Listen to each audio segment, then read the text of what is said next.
Dans ces quelques lignes vous trouverez quelques essences du Tout-Puissant. Quatrième partie.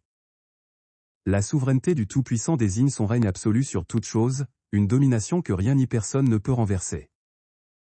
L'essence est ce qui fait qu'une chose est ce qu'elle est vraiment, ce qui constitue la nature profonde d'un être. Voici ce que dit le Tout-Puissant, le ciel est son trône, et la terre l'escabeau de ses pieds. Quelle maison pourrons-nous lui bâtir? Et quel sera le lieu où il résidera?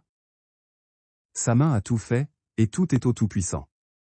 Et sur qui il jetterait ses regards, sinon sur l'humble et le doux, sur l'homme qui tremble à sa parole? La main du Tout-Puissant sera connue de ceux qui le craignent, et elle menacera les rebelles. Le Très-Haut viendra comme une flamme, les roues de son char seront comme un vent impétueux, apportant sa colère, sa vengeance et sa menace, dans une flamme de feu. Toute la terre sera jugée par le feu du Tout-Puissant, et toute chair par son glaive, une multitude d'hommes seront blessés par le Créateur. Ceux qui se sanctifient et se purifient dans les jardins, qui mangent sous leur portique de la chair de porc, des souris, et d'autres mets abominables, seront tous ensemble consumés par le Tout-Puissant. De lune en lune, de sabbat en sabbat, toute chair viendra en Jérusalem pour adorer devant le Créateur, dit le Tout-Puissant. Voici ce que dit le Créateur, le Tout-Puissant des armées, convertissez-vous à moi, et je reviendrai à vous.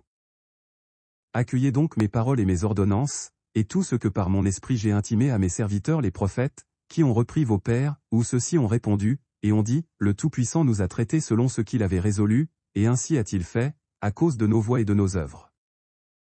Ainsi dit le Tout-Puissant, celui qui touche à vous est comme celui qui touche à la prunelle de son œil. Le Très-Haut est le maître du royaume des hommes, et qu'il le donnera à qui bon lui semble.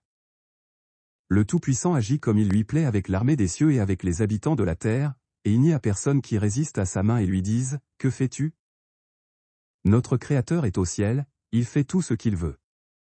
Il le fait, dans les cieux et sur la terre, dans les mers et dans tous les abîmes. Le Créateur a fait la terre par sa puissance, il a fondé le monde par sa sagesse, il a étendu les cieux par son intelligence. Lorsqu'il donne de la voix, les eaux s'amassent dans le ciel, il fait monter les nuages du bout de la terre, il produit les éclairs pour la pluie, il fait sortir le vent de ses réserves. Tout-Puissant. Tu es redoutable. Le Créateur d'Israël donne à son peuple la force et la puissance. Béni soit le Tout-Puissant. Le Tout-Puissant règne sur les nations. Le Très-Haut siège sur son saint trône. Le Tout-Puissant renverse le conseil des nations, il anéantit les projets des peuples. Le conseil du Tout-Puissant subsiste à toujours, et les projets de son cœur, de génération en génération. Tout-Puissant, mon Créateur, c'est toi qui as formé mes reins, qui m'as tenu caché dans le sein de ma mère. Je te célèbre, car je suis une créature merveilleuse. Tes œuvres sont des merveilles, et mon âme le reconnaît bien. Mon corps n'était pas caché devant toi, lorsque j'ai été fait en secret, tissé dans les profondeurs de la terre. Le Tout-Puissant rend fertile ou stérile.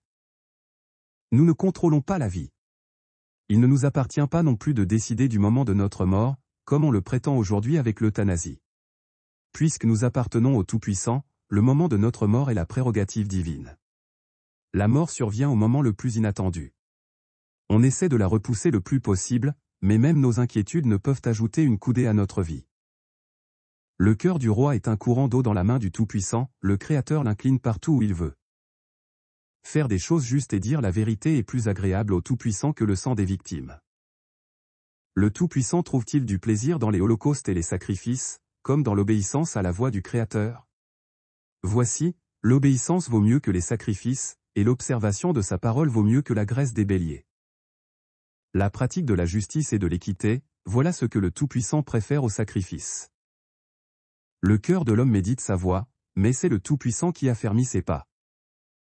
Le Tout-Puissant inclina le cœur des Égyptiens au départ de son peuple. Je ferai en sorte que ce peuple obtienne la faveur des Égyptiens, et quand vous partirez, vous ne partirez pas les mains vides. C'est le Tout-Puissant qui nous fait don de la repentance et de la foi. Qui a donné une bouche à l'être humain? Et qui rend muet ou sourd, voyant ou aveugle? Qui fait vivre et qui fait mourir, qui blesse et qui guérit? N'est-ce pas, le Tout-Puissant? Le Tout-Puissant permit à Satan de frapper Job. Alors le Tout-Puissant dit au diable, tu vois tout ce qui est à lui, je te le livre, mais ne touche pas à sa personne. Et le diable sortit de devant le Créateur. et Mastema le chef des esprits vint et dit, Tout-Puissant, Créateur, laisse certains d'entre eux demeurer devant moi et qu'ils écoutent ma voix et fassent tout ce que je leur dirai, car si certains d'entre eux ne restent pas avec moi, je serai incapable d'exécuter le pouvoir de ma volonté sur les fils des hommes. Les frères jaloux de Joseph étaient responsables de leur méchanceté. Et pourtant, Joseph leur a dit, vous aviez formé le projet de me faire du mal, le Tout-Puissant l'a transformé en bien, pour accomplir ce qui arrive aujourd'hui et pour sauver la vie d'un peuple nombreux. En vérité, contre ton saint serviteur Yehoshua, à qui tu as donné l'onction, Hérode et Ponce Pilate se sont ligués, dans cette ville, avec les nations et avec les peuples d'Israël, pour faire tout ce que ta main et ton conseil avaient déterminé d'avance. Malheur à qui conteste avec celui qui l'a façonné. Vase parmi les vases de terre. L'argile dit-elle à celui qui la façonne, que fais-tu?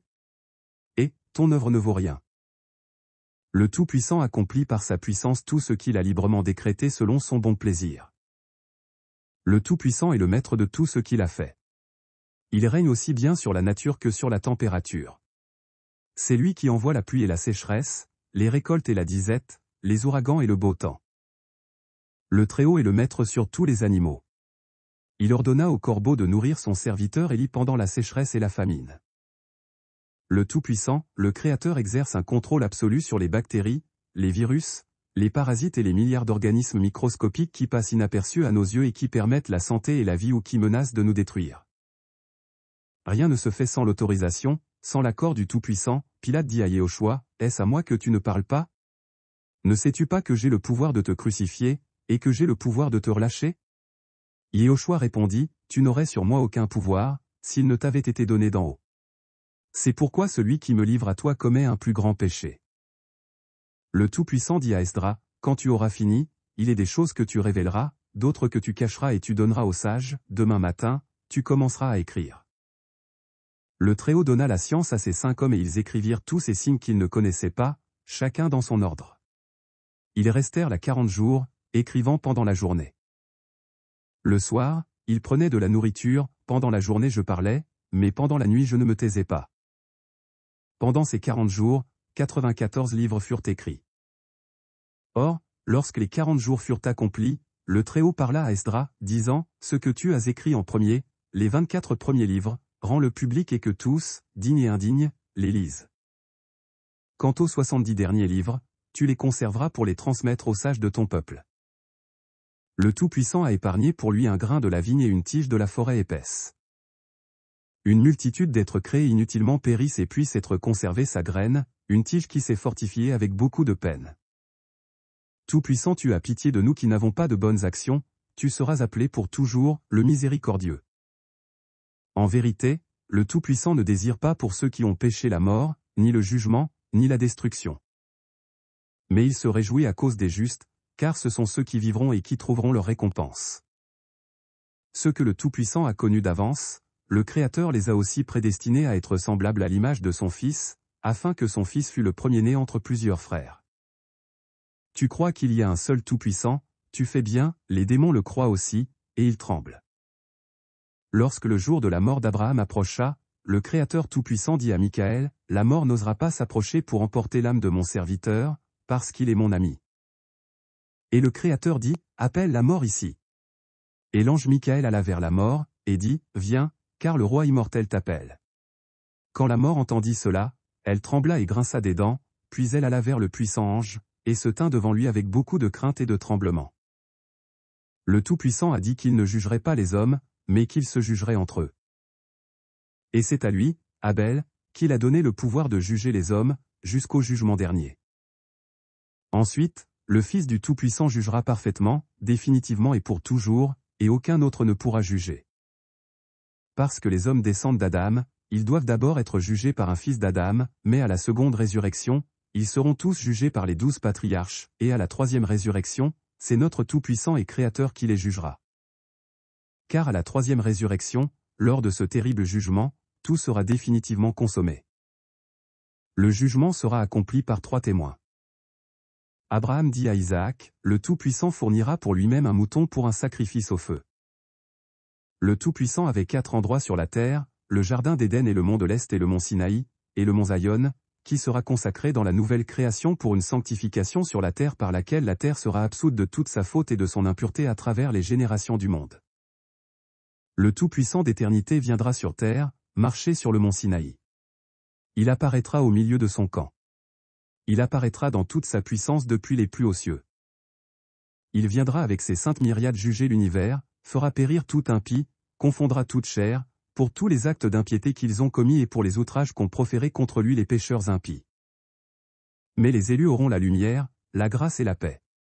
Ce sont eux qui hériteront la terre, et à vous, impies, la malédiction. Il est écrit et ordonné que le Tout-Puissant fera grâce à tous ceux qui se détourneront de leurs fautes, une fois par année. Ce témoignage est écrit concernant les enfants d'Israël qu'ils doivent observer cela en permanence, qu'en aucun jour les enfants d'Israël ne mangent aucun sang de bête ou d'oiseau ou bétail durant tous leurs jours sur la terre. Tous seront terrifiés, mais les fidèles chanteront des mystères par toutes les extrémités de la terre. Toutes les extrémités de la terre vacilleront, le tremblement et une grande crainte les saisiront jusqu'aux limites de la terre. Honneur et adoration au Créateur, Tout-Puissant, maintenant et à jamais. Le Tout-Puissant a donné aux hommes des femelles, pour qu'ils les ensemencent et en engendrent des enfants et qu'ainsi tout ne disparaisse pas de leur œuvre sur la terre. Béni soit le jugement de justice, béni soit le Tout-Puissant de justice, régnant à toujours. Le Tout-Puissant a fondé le jeûne depuis qu'il a créé les cieux, pour le bien des hommes, à cause des passions et des désirs qui vous combattent, afin que le malin ne vous consume pas. Et distribuez ces livres d'Enoch à vos enfants, et vos enfants à leurs enfants, et à tous vos parents et dans toutes vos générations, à ceux qui ont la sagesse et qui craignent le Tout-Puissant. Et ils les recevront, et cela leur plaira plus que toute nourriture excellente, et ils les liront et s'attacheront à eux, tandis que les insensés qui ne connaissent pas le Tout-Puissant ne les recevront pas, mais les repousseront, car leur joug leur pèsera. Heureux qui portera leur joug et se l'attachera, parce qu'il le trouvera au jour du grand jugement. Les livres d'Enoch, ne les cachez pas, expliquez-les à tous ceux qui le veulent, pour voir s'ils connaîtront les œuvres du Tout-Puissant.